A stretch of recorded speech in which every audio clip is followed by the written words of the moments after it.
Another Thursday night game, which I've correctly tipped very, very close.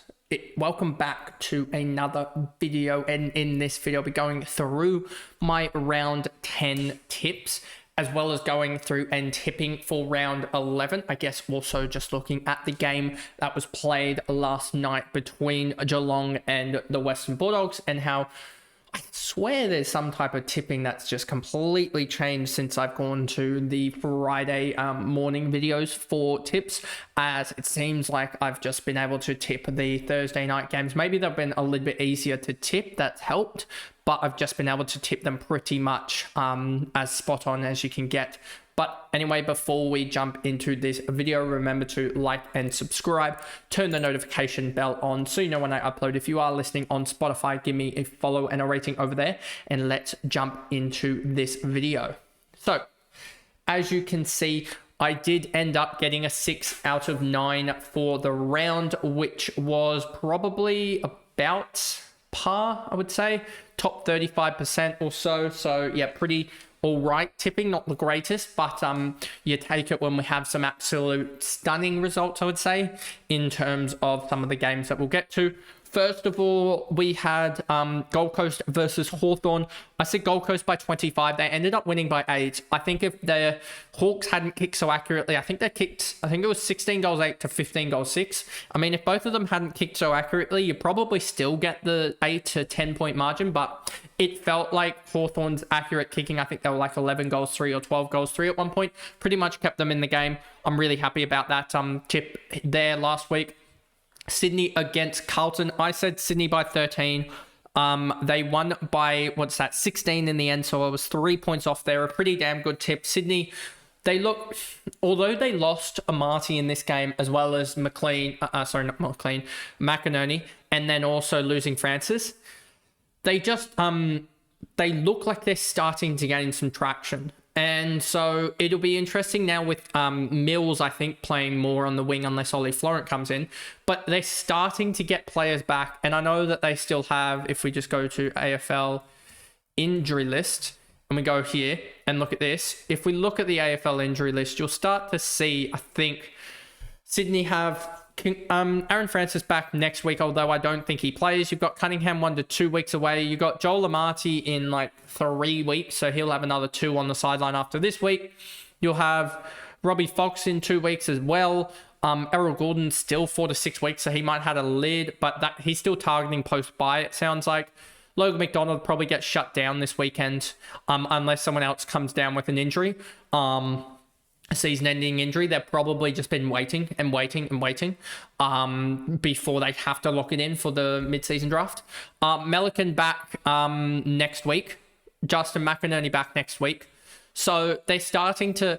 Next week, you're going to have Melican, McInerney, and Francis, and potentially Robbie Fox all off the injury list, which would be really, really good. And they'd start to have some semblance of a team. And then you've got Tom Papley coming back and probably post-bye alongside the likes of Errol Gordon. Let me just see if there's anything said about that.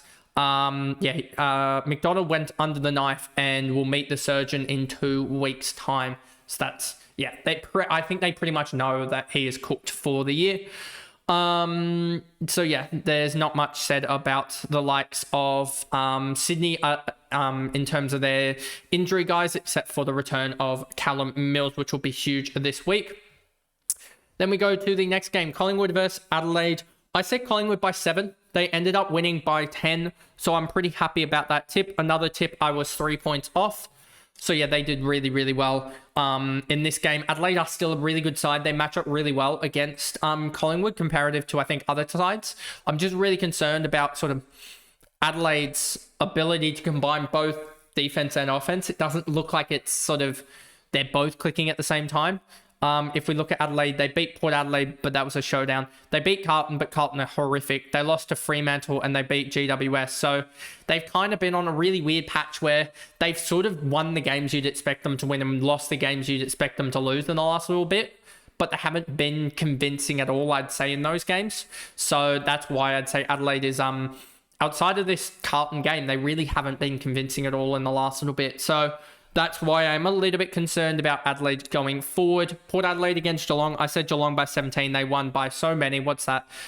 76 points. So that means I was 59 points off there. A really bad tip in the end, as they just ended up doing Geelong just continue on.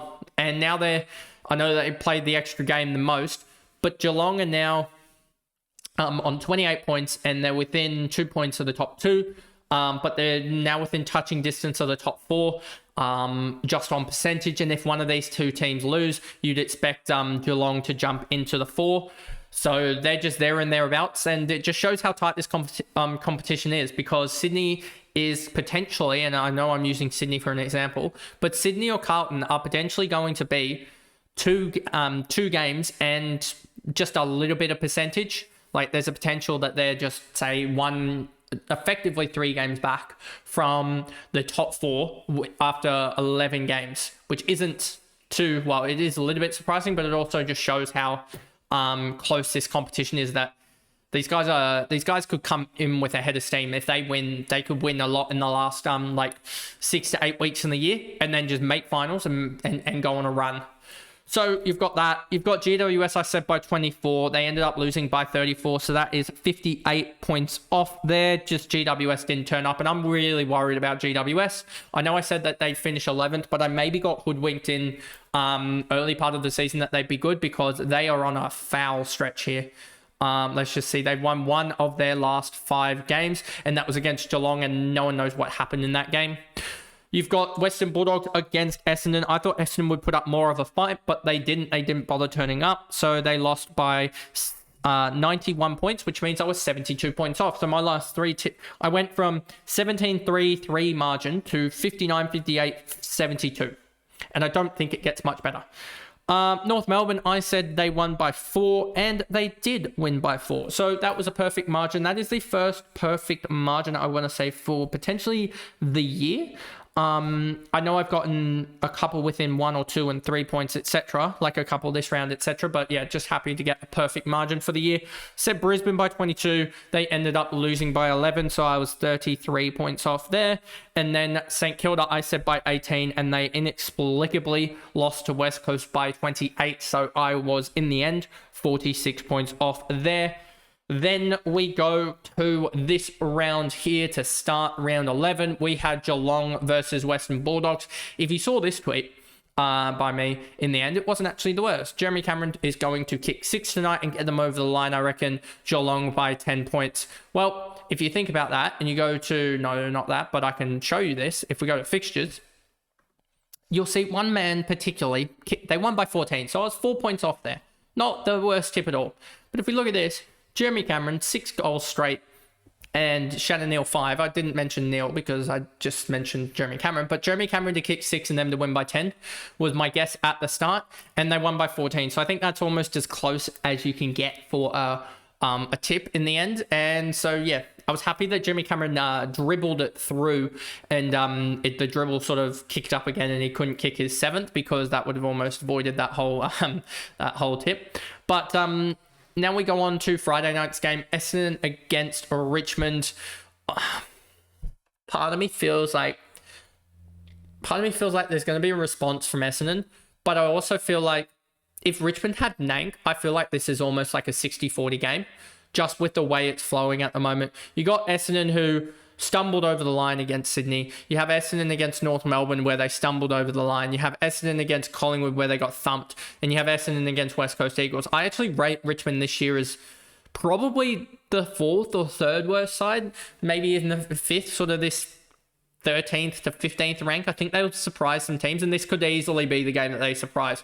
I am going to go Essendon, but I'm going to go Essendon in this game just because Richmond don't have 2 of their most experienced players in Lynch and Nank to sort of guide the side. I think there's a lot of youth, and I think the ruck matchup isn't as big a win against Goldie is sort of going to neutralise that against Samson Ryan. So I think I'm going to go Essendon in this game in a tight one by 8 points. Then we have Carlton against GWS. This would be very GWS-y to get over the line here and revamp their season. But I also think that they're really, really struggling at the moment. Carlton aren't doing too much better. They lost to Sydney. They beat St Kilda. They lost to Adelaide. They beat Geelong, and they beat North Melbourne. But I just think the way that Carlton are travelling, I want to say with the likes of TDK back in, it should help them massively. So I'm going to go Carlton in this game by 15 points over the likes of GWS. Then we get to Hawthorn against Brisbane. Hawthorn's actually got really good form. I think they've won the last 6 against Brisbane. Brisbane also in a hole, so you'd expect Brisbane to respond massively here. But you also expect Hawthorn, they're slightly in a hole as well, and they just have the wood over the likes of Brisbane. So I'm actually going to go Hawthorn in this game over Brisbane. But don't be surprised if Brisbane absolutely turn it on. But I'm just really... I don't know how much of a difference McInerney compared to Fort makes, and having Fort in that lineup over McInerney is absolutely a different. I think it's a difference maker. So that's why I'm going to go Hawthorn in this game, but I'm going to go Hawthorn in a classic by 9 points. North Melbourne against Collingwood. Collingwood will find a way to win that.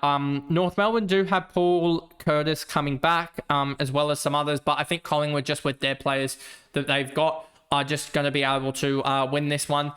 If we just look at the, if we just go here to, not the fixture, if we go to the team lineups here, we'll look at this one here. You'll see that Collingwood have Hayes debuting and Sidebottom managed. North Melbourne have Zach Fisher and Paul Curtis in for Bailey Scott and Dersma. But I just really rate the likes of the Collingwood lineup here. I think that they can neutralise the midfield battle, which is probably the only strength that North Melbourne's got. And I just think that the halfbacks of Houston, Perryman, Josh Dacos are just 10 times better than, who is it? Daniel Hardiman. I mean, she's going to play down back, which probably strengthens that area. But it means that their forward line starts to become a little bit iffy, I would say, as well. And I just rate the wings almost... The wings are actually probably even. But yeah, the bench as well. You'd take Lipinski over Finn O'Sullivan. You'd take Isaac Quainer over McDonald. You'd take Will Hoskin-Elliott over Fisher. Will Hayes over Luke Parker. Definitely interesting. But I'd even take Mason Cox over Jacob Constanti.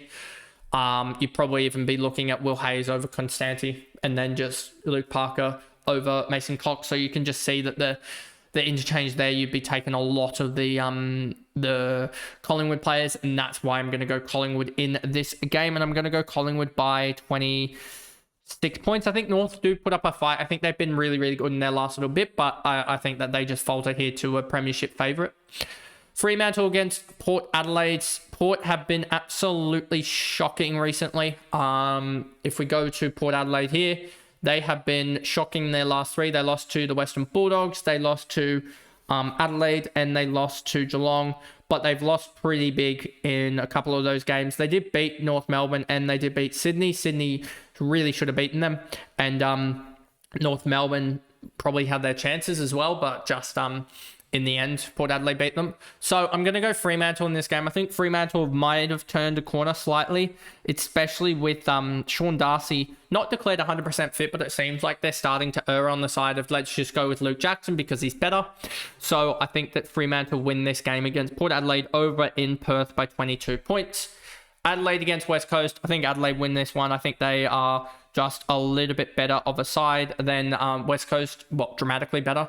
And so I think that they are able to win this one. I know that they're coming off a loss against Collingwood, but Collingwood are a pretty good side. And I think that Adelaide are sort of fighting with Western Bulldogs and Hawthorn for that top sort of 5-6 spot, I would say. So I'm going to go Adelaide by I'm going to go Adelaide by 44 points. I think they actually smashed them here. Melbourne against Sydney. This is a very, very intriguing matchup. Lever back for Melbourne. Callum Mills back for Sydney, but Sydney also lose out on Amati. So they have Hayden McLean in there. So the forward line becomes a little bit more stagnant, I would say. But Mills is such a big in. Sydney also, I think, have the wood over them recently. If we look at it, last couple games they've won. They did get smacked in round 3 of 2023. Did they? No, Melbourne's actually won 2 out of the last 3, but Sydney did win the last one at the start of last year, so they haven't played in a while. I also think Jack Viney is a huge out for Melbourne as well, that not many people have picked up on, or maybe have just done their tips beforehand. I'm pretty sure, or not getting, Jack Viney not getting up. At least I swear he wasn't, he might have not played last week and that's what caused it. But yeah, I don't think Viney got up, so that should help out Sydney quite a lot. Petrarca, Oliver, Langford, probably Rivers. It's still a decent midfield, but yeah, I just rate Sydney in this game. I know both teams basically have no forward line. Like, you've got Petty, Melksham as basically the tools in the forward line, and Sparrow, Pickett, Spargo, and Chandler, they're basically wingers. and some on-ballers placed there, whereas Sydney as well, if you look at their forward line, they've got Cleary, midfielder, Braden Campbell, sort of half-forward winger, Joel Hamling, a defender, Peter Laddams, the backup ruck that can play forward, Will Hayward, actually a forward, and then Corey Warner, another sort of small forward slash winger. And then as well on the bench, they've got Hayden McLean as well that will play. So this is just a massive who's going to actually be able to defend the best. And MCG, Sydney probably still have some scars there, but I'm going to go with my Swans here.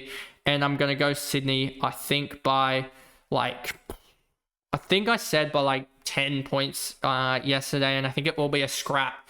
I think it will be sort of under 150 points or so is sort of my guess there with that one. Then you have St Kilda against Gold Coast to finish out the round. And you got to go Gold Coast with the form that they're in. I think that they are just going to be able to win this game against St Kilda. I think that St Kilda do have, if I remember correctly, quite a lot of outs. Yeah, St Kilda have quite a lot of outs. Omitted, and then Jack McRae injured. I think Jack McRae is probably an underrated out as well. So will be interesting to see the lineups that they go with, but we know that, or at least from what I've seen, Keeler, Jones, and Clark are going to play. So it basically means that potentially Henry, or I don't know exactly who's going to come off that bench, but it looks like there's going to be quite a few potentially dropped as well. So will be interesting to see who gets dropped for, we'll see who joins, I guess, these four out, I would say. But anyway, I'm going to go Gold Coast. I just think that they're a better side, and I think they'll get the job done. So I'm going to go Gold Coast in this game. It will be interesting, actually, just looking at this quickly. If Ethan Reid, Moyle, and Jadwit all play in the same team, I don't think they'll do that. But I think Gold Coast are just able to win this game against St Kilda by 24 points. So that is the tipping for this round 11. I hope you guys enjoy the video, and I'll see you guys for my, I guess, review of the Thursday night game between the Geelong Cats and Western Bulldogs in a little bit. Bye, guys.